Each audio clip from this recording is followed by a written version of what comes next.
Welcome to our YouTube channel. അങ്ങനെ finally officially നമ്മുടെ BB6 നിന്നും നമ്മുടെ ഗബ്രി ഔട്ടായിരിക്കുകയാണ്. ജബ്രികൾ പിരിഞ്ഞിരിക്കുകയാണ് ഗൈസ്.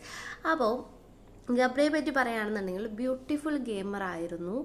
ഈ ഒരു ജാസ്മിൻ കേസ് ഇല്ലായിരുന്നു എന്നുണ്ടെങ്കിൽ ഇതുപോലെ തന്നെയാണ് ജാസ്മിൻ്റെ കേസ് തൊട്ട്. ജാസ്മിൻ നല്ലൊരു ഗെയിമറാണ്, പക്ഷേ ഫ്ലോപ്പായി പോകുന്നത് നമ്മൾ ഇൻഡിവിജ്വലി വന്നു. നമുക്ക് അവിടെ പല റിലേഷൻസും ഉണ്ടാവാം, അതുണ്ടായി വരും. ഇപ്പം അൻസിബ ഋഷി അത് ഉണ്ടായി വരും. നല്ലൊരു ബ്യൂട്ടിഫുൾ ബ്രദർ സിസ്റ്റർ റിലേഷൻഷിപ്പാണ്, ഉണ്ടായി വരും. പക്ഷെ ഗെയിമിന് വേണ്ടി ഉണ്ടാക്കിയെടുക്കുന്നത് നമുക്ക് മനസ്സിലാവും.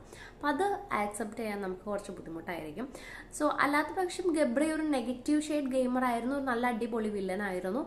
പക്ഷേ ജയിക്കൊന്നും ഉണ്ടായിരിക്കില്ല, പക്ഷെ എന്നാലും ഇങ്ങനെ പോവാമായിരുന്നു. പക്ഷെ ഓഫ് കോഴ്സ് നമുക്ക് ഇഷ്ടപ്പെട്ടില്ല ചില കാര്യങ്ങൾ. ഗബ്രി ഔട്ടായി. പലർക്കും ഇഷ്ടമായിരിക്കും, ഗബ്രി പോരണം എന്നുള്ളവരുണ്ടായിരിക്കാം. എനിവേ